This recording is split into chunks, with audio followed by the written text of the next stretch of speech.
성부와 성자와 성령의 이름으로 아멘. 예수님 어머니 하나 되신 송심을 통하여 아버지 뜻 안에서 듣겠습니다.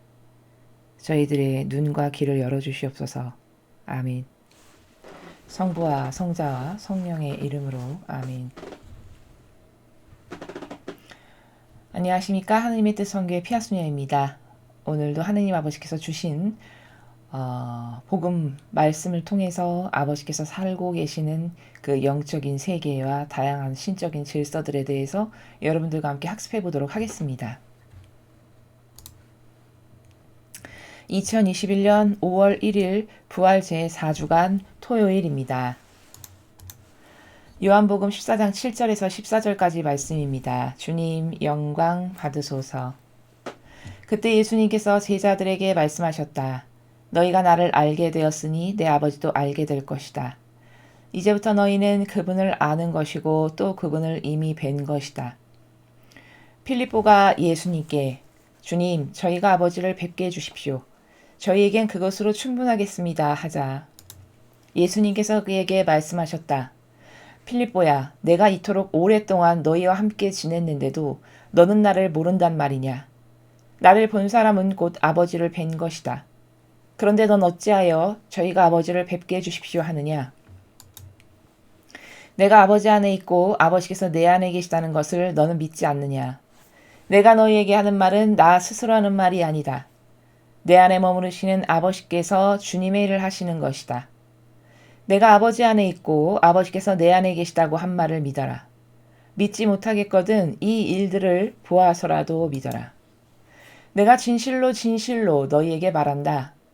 나를 믿는 사람은 내가 하는 일을 할 뿐만 아니라 그보다 더 큰 일도 하게 될 것이다. 내가 아버지께 가기 때문이다. 너희가 내 이름으로 청하는 것은 무엇이든지 내가 다 이루어 주겠다. 그리하여 아버지께서 아들을 통하여 영광스럽게 되시도록 하겠다. 너희가 내 이름으로 청하면 내가 다 이루어 주겠다. 주님의 말씀입니다. 그리스도님 찬미합니다. 자, 오늘 예수님께서는 제자들에게 어떤 신적인 질서, 원리에 대해서 가르쳐주고 계시냐면 삼위일체의 원리에 대해서 말씀하고 계신 겁니다. 근데 이제 필립보가 알아듣지 못하고 있는 반향을 보이죠. 자, 왜냐하면은 왜 인간은 삼위일체를 알아듣고 깨닫는데 어려움을 겪느냐면 인간의 사고방식의 근간이 되는 기본은 뭐냐면 모습이 다르면 다른 객체 이렇게 보는 사고방식이 지배적이라는 것이죠. 그러나 신적인 나라에서의 신적 질서의 근본, 토대, 근간을 이루는 사고방식은 어떤 거냐면 형상이 다르다고 해서 그게 여러 개가 아니라는 겁니다. 지금 무슨 말이냐? 아주 쉬운 예를 들면 자, 이렇게 제가 있습니다. 이렇게 저로 여러분 눈에 보이는 이런 형상이 존재하죠. 자, 그런데 제가 저의 이 직분 가운데서는 무슨 수녀님이라고 이렇게 저를 사람들이 또 여러분들께서 불러주십니다. 자, 그런데 제가 본가의 집에 가면 저의 부모님께서 저의 이름을 불러주십니다. 자, 그런데 제가 관공서에 간다. 그럼 관공서에서도 누구누구님 혹은 누구누구씨 이렇게 저의 자연법의 세상적 이름을 불러주죠. 그럼 부르는 호칭이 이렇게 여러 개가 있을 수 있다고 해서 그 호칭이 세 개니까 사람이 세 개인 건가요? 그렇지 않죠. 호칭은 세 개지만 사람은 하나입니다. 이래서 세 개의 위격이 일체 하나다라는 그 의미를 담아서 삼위일체다 이렇게 이야기하시는 거거든요. 예수님께서는 지금 그런 신적인 질서의 나라에서 아버지와 예수님과의 관계성을 말씀하시는 것이고 제자들은 그것을 너무 이렇게 납득하고 이해하기가 어려운 것이 제가 조금 전에 비유를 든 것처럼 이름이 다르면 다른 사람이라고 생각하는 것이죠. 예를 들어 제가 이렇게 저의 직분에 맞는 옷을 이렇게 착장했을 때 저를 보는 모습과 제가 혹시 이 옷이 아닌 다른 일반적인 옷을 입었을 때 그게 두 명의 사람인가요? 아니죠. 한 명의 사람이라는 것이죠. 근데 지금 필립보는 그걸 두 명의 사람이라고 보는 것이죠. 왜? 겉에 옷을 달리 입음으로써 형상이 달라졌죠. 이러면서 두 개의 사람이라고 보는 겁니다. 이러니까 삼일체를 이해하는 데 있어서 버벅거리고 어려움을 겪는 것이죠. 좀 전에 그 앞에 든 비유도 이름이 달라졌다. 즉 이름을 달리 부른다는 것은 겉으로 드러나는 형상에 따라서 다른 이름을 부르는 것이죠. 그 뭐 속이 달라진 게 아니잖아요. 그럼 겉에 드러나는 형상에 따라 각기 다른 명칭으로 저를 부르는 것인데 그렇다고 해서 저라는 사람의 이 내면의 영혼이 달라진 게 아니죠. 한 명의 영혼이라는 거예요. 근데 사람은 세 개의 각각의 개별적인 독립적 영혼으로 착각한다는 것이죠. 이렇게 자연법과 유물론에 근거한 사고방식을 고수하게 되면은 이런 신적인 세계의 사고방식을 이해하는 데 있어서 굉장한 어려움을 겪을 수밖에 없습니다. 이 자연법을 자꾸 버리고 탈출하고 그 프레임에서 나와야 된다라고 강조하는 것은 이렇게 무엇을 생각하는 근간의 기초 자체가 이 유물론적이고 자연법인 세계는 틀렸기 때문이에요. 왜? 형상의 기초를 하니까. 그런데 본질의 나라는 형상의 기초에서 무엇을 사고하는 나라가 아예 전무합니다. 다 본질에 근거하여 예를 들면 저라는 이 겉에 보이는 사람 모습에 의해서 저를 분별하시고 판단하시는 것이 아니라 제 내면의 영혼이 추구하는 것, 제 영혼이 뭘 행한 것 이런 것에 근거하여 아버지는 저를 판단하고 어떤 방침도 세우시고 이렇게 하신다는 말이죠.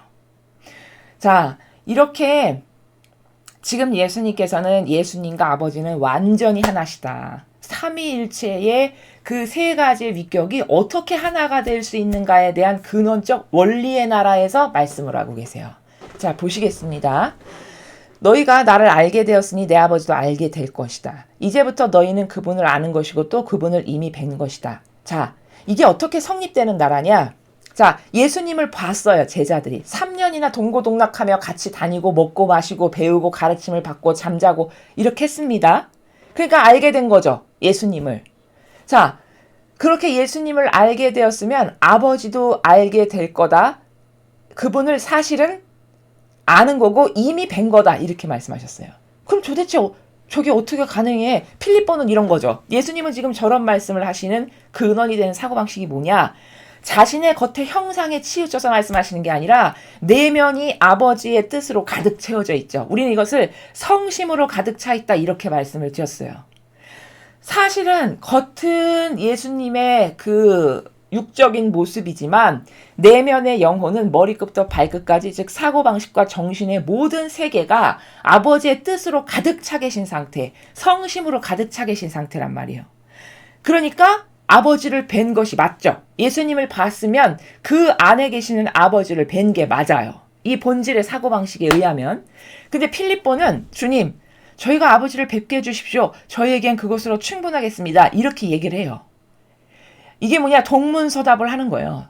완전히 차원이 다른 나라에서 말을 하는 겁니다. 너 나를 봤으면 아버지를 이미 본 거다. 이렇게 말했는데 저 아버지를 뵙게 해주세요. 이미 봤다라고 말씀하셨는데 뵙게 해주세요. 이렇게 말할 만큼이요. 그럼 이건 뭐죠? 근간 자체가 사고방식의 기저와 근간 자체가 완전히 다른 겁니다. 오죽하면 니코데모가 너 위에서 다시 태어나지 않으면 넌 희망이 없다. 이렇게 말씀하시니까 아니 제가 나이가 몇인데 엄마 뱃속에 다시 들어갈 수도 없고 어떻게 다시 태어난단 말입니까? 이렇게 대답을 하죠. 그 사람이 율법학자고 신학박사인 사람이 그 지경이에요.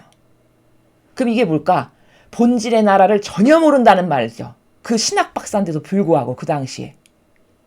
본질의 나라가 뭔지에 대해서 아예 개념 자체가 전무함을 자기가 대답하는 나라를 통해서 드러내고 있지만 드러내고 있다라는 것조차도 몰라요. 이게 뭘까? 그 율법학자가 바리사이들이 얼마나 마귀여고 가짜였음을 그 한 사람을 통해서 전체를 볼 수 있는 거죠. 표본을 추출한다는 것은 바리사 율법학자 중에 한 명의 표본, 그래도 낫다라고 하는 한 명의 표본인 니코데모를 딱 뽑은 거예요. 뽑아서 그 사람이 말하는 그 말 너머에 사고방식과 정신 안에 담겨져 있는 세계를 예수님께서 이렇게 펼쳐서 딱 보니까 너는 위에서 태어나야지만 된다. 그래야 희망이 있다. 이렇게 말씀하시니까 아니 어떻게 그게 가능하단 말이니까 제가 지금 나이가 몇인데 이렇게 대답을 해요. 그러면 이 말 한마디를 통해서 예수님은 뭘 간파가 끝나신 거죠? 아, 얘는 본질의 나라는 아예 모르는 전무한 세계. 얘네들은 다 피상과 형상에 쩔어서 살아가는 정신세계. 그러니까 피상과 형상에 쩔어서 살아간다는 건 뭐죠? 아버지는 본질에서만 말씀하시는데 하느님을 아예 모른다는 거잖아요. 아예 모른다는 걸 그렇게 스스로가 드러낸다라는 거죠. 근데 그 사람이 니코데모가 자기가 그런 수준이라는 걸 알았냐? 절대 몰랐다라는 거죠. 왜 진리가 쌍날칼이고 골과 술을 가르고 무서운 거냐면 자기가 한마디 하면 한마디를 통해서 예수님은 다 분석이 끝나시는 나라예요. 제가 지금 어떤 마귀를 데리고 있고 지금 어떤 나라에서 살아가고 있으며 제 수준이 어떻고 쟤는 하느님을 아는지 모르는지 하느님을 사랑하는 척도까지도 재을 수 있어요. 그 사람이 말 한마디 하는 걸 통해서. 이래서 진리가 쌍날칼이고 골과 술을 가른다라고 말씀하시는 거예요. 사실 진리는요. 과학보다 더 정확한 게 진리예요. 그 사람이 한 문장 말하는 걸 통해서 저 사람이 하느님을 사랑하는 순도도 알 수 있고요. 저 사람이 몇 %나 거짓말을 하는지도 알 수 있고요. 저 사람의 지금 살아가는 정신세계가 어딘지도 다 알 수 있고 모든 것이 다 분석 가능합니다. 이렇게 무서운 게 이렇게 예리하고 날카로운 게 진리예요. 이러니까 못 볼 것이 없다 이렇게 다 말씀하시고 뭐 머리카락 수를 세어놨다 내가 마음에 너의 그림자를 안다 이게 다 똑같은 나라입니다. 진리가 그런 나라라는 걸 인간만 모르는 거죠. 지금 필립보는 전혀 못 알아들어요. 완전히 육의 경향과 기호와 정서라고 하는 프레임에 갇혀 살아간다는 것을 한 문장 말했는데 다 알 수 있어요. 그 문장 하나를 통해서. 그러니까 예수님께서 이렇게 이야기하니까 그에게 말씀하시기를 필립보야 내가 이토록 오랫동안 너와 함께 지냈는데도 너는 나를 모른단 말이냐. 나를 본 사람은 곧 아버지를 뵌 거다. 그런데 넌 어찌하여 저희가 아버지를 뵙게 해주십지 않느냐. 아니 너 나하고 이렇게 오랫동안 세상에 3년 동안 나랑 함께 지내서 나에게 수많은 아버지가 어떤 분이시고 진리가 뭐고 신적 질서가 뭐고 다 내가 너한테 이렇게 많은 것을 가르쳤건만 너는 아직도 날 모른단 말이냐? 너 내가 아버지랑 완전히 용해되고 하나 된 상태를 모른단 말이냐? 이렇게 말씀하시는 거예요. 너 내가 아버지의 뜻만을 행하는다는 것을 너는 모른단 말이냐? 넌 내 뜻과 내 의지로는 아무것도 말하지 않는다는 걸 넌 모른단 말이냐? 이렇게 다양한 관점으로 밤새도록 말할 수 있어요. 지금 예수님께서 말씀하시는 이 나라는 모르는 거죠. 그 본질의 나라가 뭔지. 아니 나를 본 사람은 아버지를 뵌 거다. 왜? 내가 아버지 뜻만을 행하지. 또 내 안에 성심으로 가득 찼으니까 도저히 사람으로는 할 수 있는 수많은 기적과 이적과 표징과 사람이 외워서는 도저히 할 수 없는 말씀을 수많은 본질의 나라에 관련된 걸 말씀하시잖아요. 너 그거 하나만 봐도 내가 인간이 아니라 내가 하느님과 완전히 항화돼서 하느님께서 내 안에서 그 모든 것을 행하신다는 걸 너는 그것도 모른다는 말이냐? 이렇게 말씀하시는 거죠. 내가 아버지 안에 있고 아버지께서 내 안에 계시다는 것을 넌 믿지 않느냐? 내가 너에게 하는 말은 나 스스로 하는 말이 아니다. 내 안에 머무르신 아버지께서 주님의 일을 하시는 것이다. 자, 나는 아버지랑 하나다. 이런 말씀도 하셨어요. 제자들에게. 근데 나는 아버지랑 하나다. 그 말씀의 나라가 뭔지를 모르는 거죠. 하나다? 아버지를 예를 들면 뭐 아버지를 사랑하신다는 말씀이신가 보다. 이 정도로 알아듣는 거죠. 이를테면. 난 아버지랑 하나다. 아, 하느님 아버지를 많이 사랑하신다는 말씀이신가 보다. 자기 수준으로 이렇게 알아듣는 거예요. 그 말씀이 아닌데. 그러니까 진리는 자기 수준으로 알아들을 수밖에 없습니다. 자기 수준만큼 깨달을 수밖에 없고 자기 수준만큼 알아들을 수밖에 없어요. 지금 제자들이 그런 것이죠. 아버지가 내 안에 계시다는 거를 내가 아버지 안에 있고 아버지가 내 안에 계시다. 그러면 내가 아버지 안에 있고 아버지가 내 안에 계시다. 이건 완전히 용해된 상태다. 이 말씀을 하시는 거죠. 불가분의 관계. 예, 내 영혼은 아버지하고 불가분의 관계에 용해된 상태야. 넌 이걸 믿지 않니? 이렇게 말씀하시는 거예요.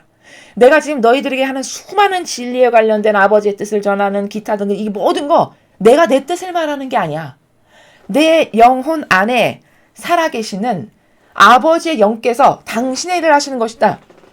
내 안은 아버지의 뜻, 아버지의 정신으로 모두 가득 차 있어서 겉은 네가 보기에는 이 육에 내가 하는 것처럼 보이겠지만 사실은 아버지께서 나는 육을 빌려드렸을 뿐, 매개체요 나는 도구일 뿐, 내 안에서 아버지께서 다 하시는 거다. 이렇게 말씀하시는 거예요. 하느님의 일꾼도요. 똑바로 된 하느님의 일꾼, 올바로 된 지향을 가지고 있는 하느님의 일꾼이라면 10번, 그러니까 10절과 같은 정신세계와 질서를 자신 안에 구현해야 되는 게 똑바로 된 하느님의 일꾼입니다. 즉, 똑바로 된 하느님의 일꾼이라면 내 자와 인성에서 나오는 말은 단 한마디도 하면 안 돼요.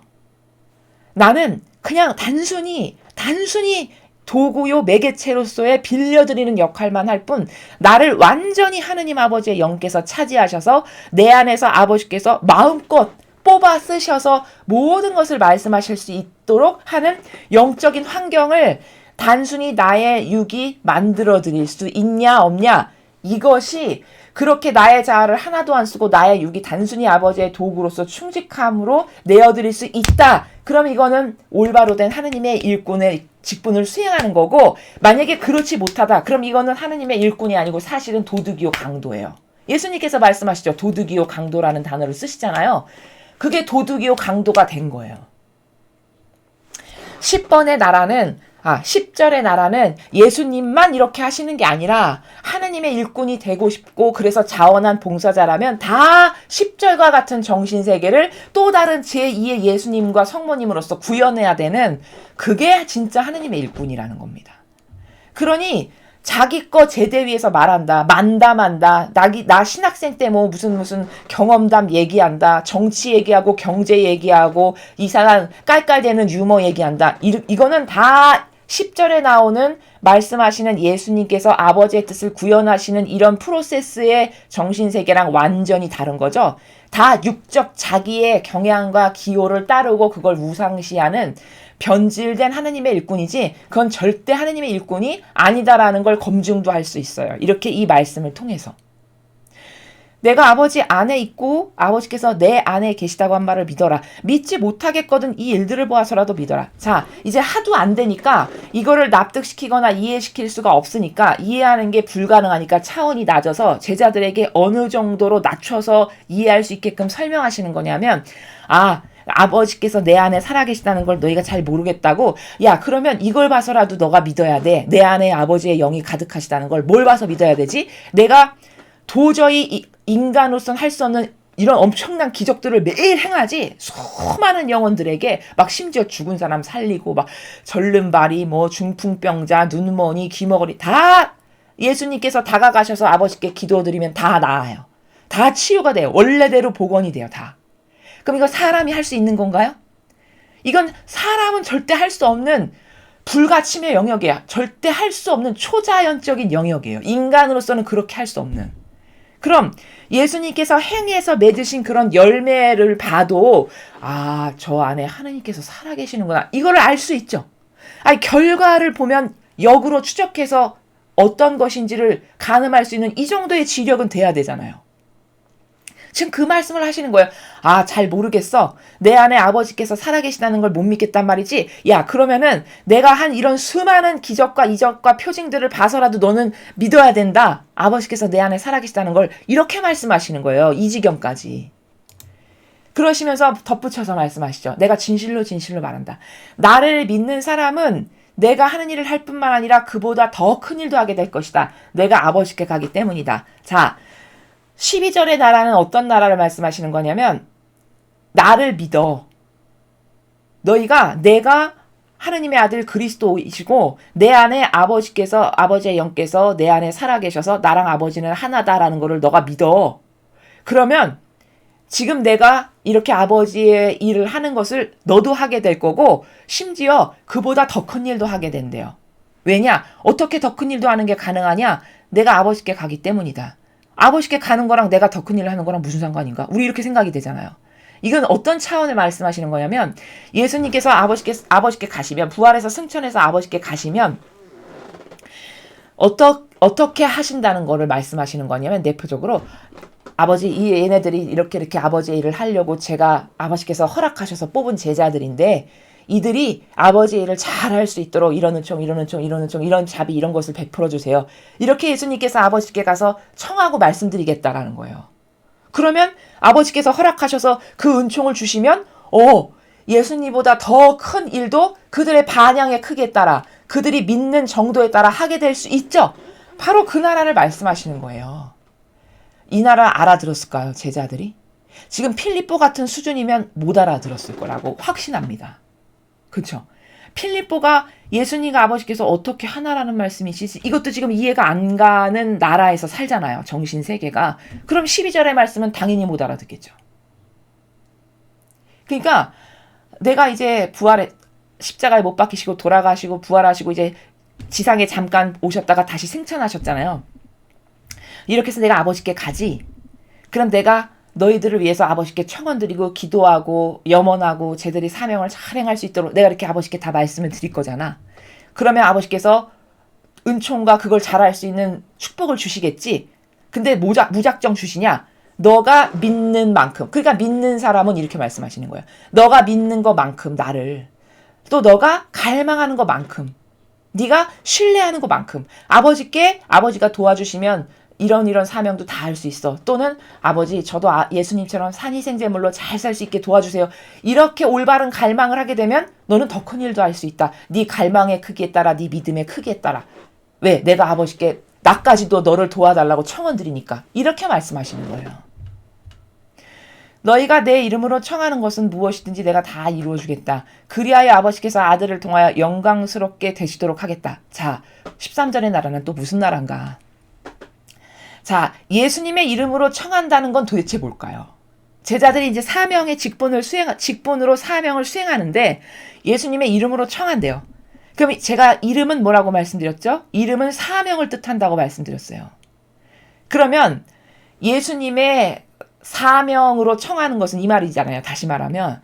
그럼 예수님의 사명으로 청한다는 게 무슨 뜻일까? 예수님께서 사명으로 아버지의 뜻을 행하신 수많은 일들이 있죠. 아버지의 영광을 드러내셨던 이 지상에서 하신 수많은 일들. 다양한 기적과 이적과 표징과 아버지 뜻을 전한 거, 가르친 거, 복음 전한 거, 그래서 영혼을 깨운 거, 살린 거, 이런 아버지의 뜻을 행한 수많은 것들이 사명 가운데 예수님께서 행하신 것들이에요. 그 행하신 것들을 아버지 앞에 예수님께서 이렇게 펼쳐놓으시면서 제가 아버지의 뜻을 사명 가운데 이렇게 행했습니다. 이렇게 아버지께 이렇게 펼쳐드리면 아버지께서 그걸 쫙 보시고 그래 아들아 네가 나랑 하나 돼서 많은 것들을 행했구나 이렇게 자랑스러워 하실 거 아니에요. 그러면서 그 사명을 펼쳐 보여드리면서 청하면 아버지께서 들어주실 수밖에 없겠죠. 왜? 아버지의 뜻을 그렇게 많이 행한 것들이 있으니까. 그러니까 13절에 내 이름으로 청하는 것은 무엇이든지 다 이루어주겠다는 말씀은 예수님의 사명을 아버지 앞에 이렇게 갖다 바쳐드리면서 사명으로 청한다는 건 예수님이 사명으로서 아버지의 일을 하신 수많은 업적들을 펼쳐 보이면서 그것 가운데 청원드리니까 아버지께서 거절하실 수가 없죠. 아버지의 영광을 많이 드러내는 것들을 이렇게 입증 자료로 내밀면서 예수님께서 아버지의 뜻을 행하신 이런 사명 가운데 제가 청원드립니다. 감히 이런 것을 행할 수 있도록 은총을 주시고 축복을 주세요. 이러면 그 많은 아버지의 뜻을 행한 것들 때문에 아버지께서 그걸 보셔서 그래 이렇게 이것도 주고 이렇게 주실 수밖에 없다라는 나라를 말씀하시는 거예요. 그게 내가 다 이루어주겠다. 내 사명의 이름으로 네가 뭘 청한다면 이렇게 말씀하시는 거예요. 그리하여 아버지께서 아들을 통하여 영광스럽게 되시도록 하겠다. 아버지께서 아들을 통해서 어떻게 영광스럽게 되시는 건가요? 제가 아버지 뜻을 이렇게 많이 행했습니다라는 것을 펼쳐서 보여드리는 것도 영광이요. 또 그 많은 것들을 행한 것을 펼쳐서 바쳐드리면서 청원을 하니까 안 들어주실 수 없어서 들어주신다는 거잖아요. 그럼 또 그 축복을 주셔서 제자들이 또 아버지의 영광을 드러내는 어떤 열매들을 이렇게 맺게 되죠. 그럼 또 거기서 아버지가 영광스럽게 되시는 거죠. 제자들이 올바로 그 사명을 수행한다면, 그 직분으로 사명을 수행한다면, 그럼 또 거기서 아버지의 영광이 드러나게 되는 거예요. 이런 나라를 지금 13절에서 말씀하시는 겁니다. 너희가 내 이름으로 청하면 내가 다 이루어주겠다. 같은 나라를 중요하니까 반복해서 말씀하시는 거예요. 얘들아, 네가 사명 가운데 아버지의 은총을 청해야 될 것들이 있어. 아버지가 도와주시지 않으면 할 수 없는 다양한 것들. 사실 사명을 행하는 건 무조건 다 아버지께서 도와주시지 않으면 절대 할 수 없는 것들이에요. 인간이 자기의 뜻으로 할 게 뭐가 있습니까? 역겨운 것들 뿐이지. 사명뿐만 아니라 모든 사실 아버지의 양들은 다 자기가 일상생활에서 행하는 그 모든 것이 아무리 작고 보잘것없는 것부터 큰 것에 이르기까지 다 아버지의 뜻 안에서 아버지께 도움 청하고 예수님과 어머니 도와주세요. 이 가운데 행해야지만 그것이 아버지께 보여드리기에 부끄럽지 않은 열매가 되는 거고 천상의 나라에도 가져다 놓을 수 있는 열매가 되는 것이지 내 뜻으로 하는 건 제가 말씀드렸죠. 다 무정란이라고. 그런 무정란은 천상의 나라에 가져다 놓을 방법이 없는 것들이에요. 그러니까 자기 뜻 안에서 자기 기준으로 자기가 뭘 판단하고 정해서 하는 거는 아버지하고 아무 상관이 없어요. 사실은. 아무리 많은 일을 한다 한들. 이거요. 빌 게이츠가 엄청나게 많은 돈의 기부를 했어요. 뭐 빌 게이츠가 아니라 어떤 재벌 갑부 부호가 그런 엄청난 돈으로 세상에 자선 기부를 많이 했다라고 해보죠. 그럼 사람 눈으로 봤을 땐 아우 저 사람 참 훌륭하고 착해. 일평생 동안 저렇게 수십억의 돈을 자선 기부로 내놓았대. 이렇게 말하겠죠. 근데 천상의 나라에서 봤을 때는 수백억 수십억이 아니라 수십조 수백조를 내놔도 하느님하고 그건 아무 상관이 없어요. 그가 천상에 가는데 그 기부에서 돈 내놓은 게 절대 영향을 못 끼친다고요. 왠 줄 아십니까? 그게 아버지 뜻 안에서 예수님과 어머니 모시고 두 분과 하나 된 가운데서 제가 이런 것을 행합니다. 이렇게 하지 않았기 때문이에요. 자기 뜻과 인간적인 자기 의지 가운데 그렇게 수십조, 수백조, 수경을 한다 해도 그건 인간 눈으로 봤을 때는 위대한 것인지 모르겠지만 아버지 나라에서는 그냥 인간이 자기 뜻으로 물론 나쁜 건 아니죠. 그냥 자기의 선 가운데 한 일개의 작은 별이랄까? 그것에 불과한 거예요. 근데 예를 들어 내가 진짜 가난해가지고 당장 오늘 10,000원밖에 없어요. 그것은 그거 없으면 나는 밥 쌀 한 톨도 사 먹을 수 없는 지경이에요. 근데 내가 그 10,000원을 아버지 뜻 안에서 예수님과 어머니 하나 되신 성심 안에서 두 분을 모시고 아버지 뜻을 이루기 위한 어떤 목적 때문에 봉헌을 했어요. 이러면 이거는 뭐냐? 이건 엄청나게 큰 것이 돼요. 천상의 나라에서. 이건 천상의 나라의 아버지께 자랑스럽게 보여드릴 수 있는 표징이고 열매예요. 왜냐? 전부를 내놓은 거죠. 자기의 전부를 내놓은 것인데다가 두 번째, 아버지 뜻 안에서 예수님과 어머니를 모시고 함께 했어요. 이 정신활동을, 이 행위를. 그렇기 때문에 이거는 천상에 가져다 놓을 수도 있지만 전부를 바쳤다라는 점에서 특등생이에요. 특등생.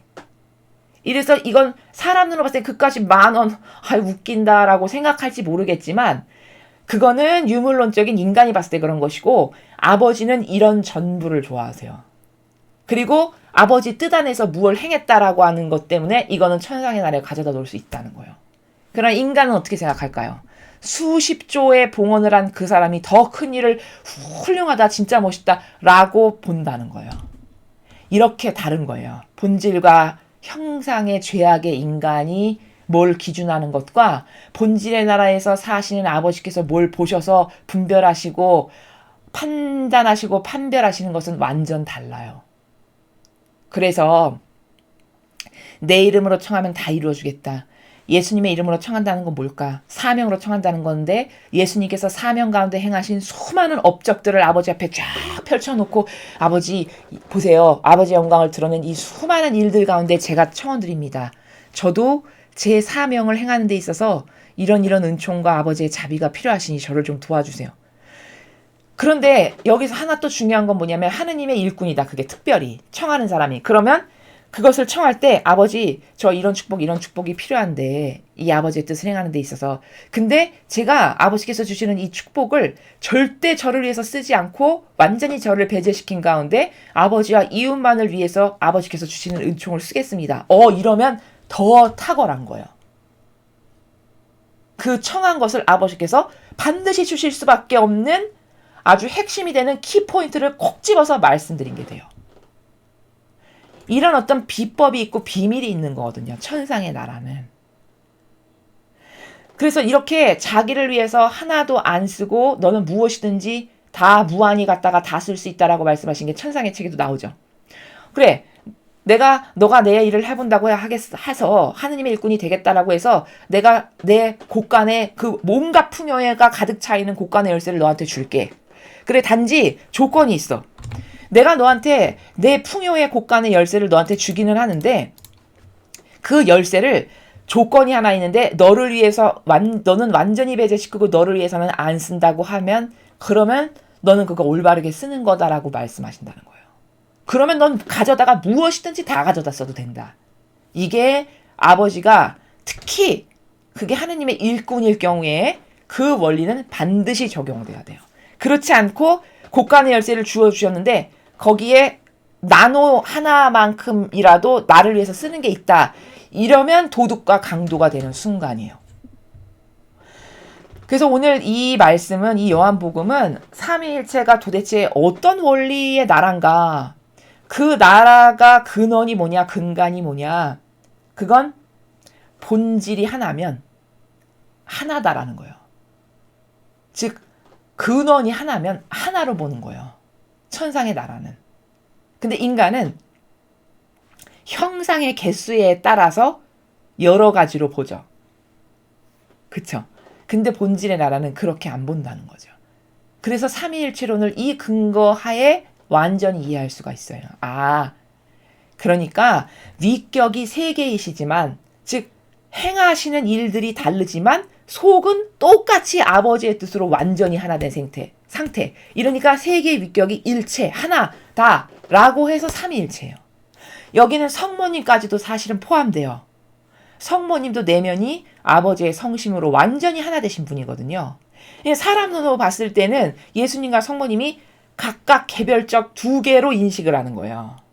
근데 이 나라에, 오늘 말씀하신 나라에서 봤을 땐 두 분은 완전히 하나예요. 겉모습만 그렇게 보일 뿐이에요. 인간은 그런데 이거를 역으로 생각한다는 거죠. 역으로 바꿔서. 이러니까 진리를 이해하는 데 있어서 버벅거리고 애로사항이 있는 거다. 그래서 나도 하나가 된다는 거는 나의 이 겉에 육신에 달려있는 게 절대 아니라 나의 내면을 아버지의 정신세계로 예수님과 어머니께서 완전히 채우셨듯이 나도 그렇게 그분들과 같이 아버지의 성심으로 완전히 채우잖아요. 그럼 나도 그때 또 다른 일체가 되는 거예요. 이것을 예수님께서는 성경에서 나는 포도나무여 너희는 가지다. 똑바로 된 붙어있는 가지가 그때 완성되는 거예요. 또 나는 머리여 너희는 지체다. 똑바로 된 지체가 이때나 완성되는 거다. 라고 성경에서도 그 원리 가운데 말씀하신 거다라는 걸 여러분에게 입증 증거로 성경에 나와 있는 이 정신세계는 어떤 것인가에 대해서 입증 증거로 말씀을 드렸습니다. 자, 오늘 가르쳐 주신 이 원리에 근거하여 함께 기도하시겠습니다. 예수님과 어머니 하나 되신 성심을 통하여 아버지 뜻 안에서 기도드립니다. 사랑하는 아버지, 오늘 아버지께서 본질의 나라 안에서 하나 된다라는 것, 즉 삼위일체가 어떤 나라인지에 대해서 저희들에게 가르쳐 주셨습니다. 부디 그 원리의 나라를, 그 정신세계의 차원을 저희들도, 이 강의를 듣는 아버지께서 사랑하시는 자녀들도 각자 구현하여 또 다른 제2의 제3의 예수님과 성모님의 다양한 지체들이 될 수 있도록 축복하여 주시옵소서. 이 모든 기도 우리 주 예수 그리스도의 이름으로 기도드리나이다. 아멘. 성부와 성자와 성령의 이름으로 아멘. 이상으로 2021년 5월 1일 부활 제4주간 토요일 복음 해설을 마치겠습니다. 감사합니다.